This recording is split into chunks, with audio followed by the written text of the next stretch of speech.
How to cook shepherdess pie. Hello everybody, my name is James Howe and this is Chef at Home. My aim is to give you some inspiration to get in the kitchen and knock up some quality dishes. Today we're going to be looking at another of one of my favourite vegetarian meals. So let's jump in and get on with the prep. Okay, so shepherdess pie, a little bit of comfort food, really tasty. It's got a lovely mashed topping, really colourful, obviously full of veg. It's a lovely middle road dish because it's got this texture that resembles mincemeat without being a meat substitute, without being something like corn. I know not everybody's a fan of that stuff. I don't really like working with it. It seems to soak up every ounce of flavour and just disappear into nothing. But the essence of the dish is using that texture, and you'll see how we recreate that in just a little bit. But first off, we're going to get this mash on. So I've got some nice sweet potatoes. I'm just going to give them a quick peel. Now, from watching enough cooking shows, I believe you Americans out there call these yams. Maybe other parts of the world as well, not sure.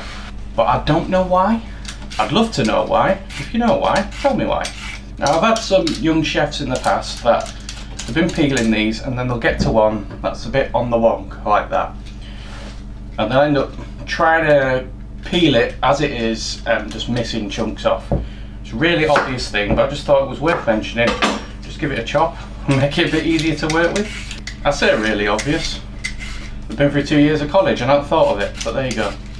Then, got them peeled. I'm going to chop them down into just rough cubes. Can't really give you a size guide. Yeah, big. For whatever reason, my brain has decided I'm going to get 6 out of a half, so there you go. Then once you got them chopped up, into your saucepan, and just bring that to the top with some water.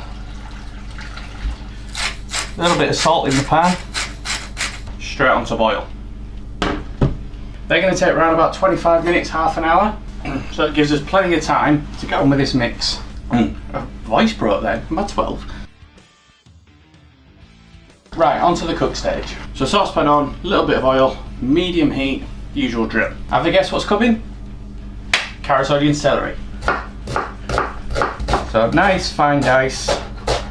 Gone with the red onion, a little bit sweeter, blends a little bit better with the sweet potato. Then onto the carrot. I'm just going to be doing one of everything, but if you've got a bigger family or you do it in bulk, then chuck 2 or 3 of everything in, make a big pan of it.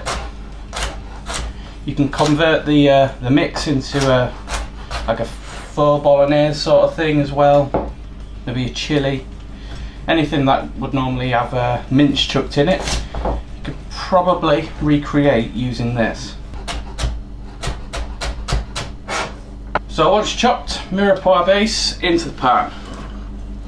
I'm just going to hoy a lid on this, purely for noise purposes for this, but you don't have to if you can't find one. I'm sure there's a graveyard of pan lids somewhere. Pretty much leave that to its own devices for a little bit, stir occasionally while you're chopping other things. Next up, a couple of cloves of garlic. If you've got garlic paste, then go for it. Use fresh if you can. Some things it just works a little bit better for. And in. While that's all cooking away, I'm going to grab a pepper. Now you can flavour this with whatever veg you prefer, really. Chuck in celeriac, swede, turnip. I'm not going to stand here and just name vegetables for 10 minutes, but you get the gist. You can put pretty much out in there, really. Pepper just gives it that little bit of heat without being too domineering over the whole thing. But again, just allowing that flavour profile to just build up layer by layer. Now I've got those vegetables on, I'm going to look at this mince texture I was talking about earlier. And I do this with 2 things. Courgette and some washed mushrooms. Now your knife can abandon ship pretty much for now. And what we're going to do is we're going to grate these down. If you've got a food processor, that would work just as good. Just hoy it all in, get it all whizzed up. And the mushrooms through as well. As I say, if you've got a food processor, you can get this done in a matter of 30 seconds. It does take a bit longer when doing it by hand, but it's not the end of the world. If you're doing this in bulk, I'd definitely say invest in a food processor or some sort of electric grater, because you could end up easily turning this into a career if you're doing enough of it. So now, mushrooms all done. What we've got now is this lovely shredded vegetable mix, and this is what gives us that mince-like texture. And as they sweat down, they bind everything together. So when you're ready and these veg are nice and soft, in you go. Then just give that a couple of minutes on their own just to sweat down a little bit further and get everything working. So in no time at all, everything all started to come together, cook down, and end up with something a little bit like this. Lovely, colourful, soft vegetables. I love it when they're at this stage because it's got such an awesome smell. Now you probably noticed there's a lot of fluid coming out of these. That's mainly from the courgette and the mushroom, a little bit from the rest. But that liquid in there, we don't want to evaporate that in this case. We're going to use that to build up the gravy for it. So I'm going to make a little well in the middle, pop in a veg stock cube. Not a liquid stock on this occasion, just a stock cube. And a good spoonful of tomato puree. If I can not chuck it all over Ireland. From there, optional stage, I prefer it, entirely up to you. Glug of red wine. Now we're almost there with the gravy, but I just want to add that one more thing to it. I don't want to use any thickeners or gravy powders or any of that stuff. I'm going to take some of the water out of the sweet potatoes. There'll be enough starch in those sweet potatoes to encourage this all to thicken by itself. Now a bit of a season. I'm just going to leave this now on its own for as long as it takes really, probably around about 20 minutes. Just let everything reduce down, all the veg fully cooked out, nice thick rich sauce. While that's doing its thing, I'll just check these sweet potatoes. Spot on, no resistance whatsoever. Perfect, so I'm going to get them drained off. So once drained, keep them in the same pan, it just helps continue to dry them out. Mash through. Sweet potatoes absorb a lot of fluid when they're cooking, especially if you're boiling them, for obvious reasons. So they don't need a lot of encouragement to become too wet. I'm going to start off with a very small knob of butter first. Touch of seasoning. Won't need a lot of salt, but we're cooking in salt. Just a little bit. Now for me, that is a creamy enough texture. If you need something a little bit more, then a splash of milk, splash of cream will do the job just fine. But for me, that's spot on. Right, so after a bit of time, it's actually been about 15 minutes in real time, this sauce has reduced down, so it does have a really nice rich gravy to it, which is exactly what we're after. So grab out your dishes that you're going to bake these in. I love these foils because they're so much easy to wash, i.e. there is none. So when it's just going in the fridge as prep for another night, something like that does the job lovely. They freeze well too. And then I'm going to do a pretty one just for the hell of it. And before you put the mash on, leave these for 5 minutes.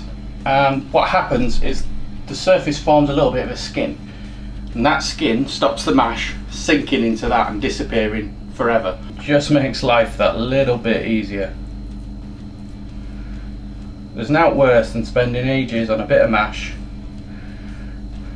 and then it buggers off halfway through when you're trying to build it. That one's going to be chopped into and chunks taken out of it, so I'm not going to worry about too much about that one. But this one, I'm going to try and make that a little bit prettier. And I'm going to do that thing that every mum seems to do for cottage pies and shepherd's pies, and in this case shepherdess pies. No bugger knows why, no one knows where it came from, and just run fork marks along the top of the mash. And for this one, I said I'm going to try and make it a little bit prettier. Might not go well, we'll see. I've drawn myself a little grid. I'm going to use the top of a palette knife, or a gazunder in this kitchen. Try and create this like scale pattern. I just think it looks pretty cool. But honestly, do whatever you like to the top. Write your name in it if you want, or whoever's going to be eating it, write their name in it. Kids will probably love that. Anyway, into the oven.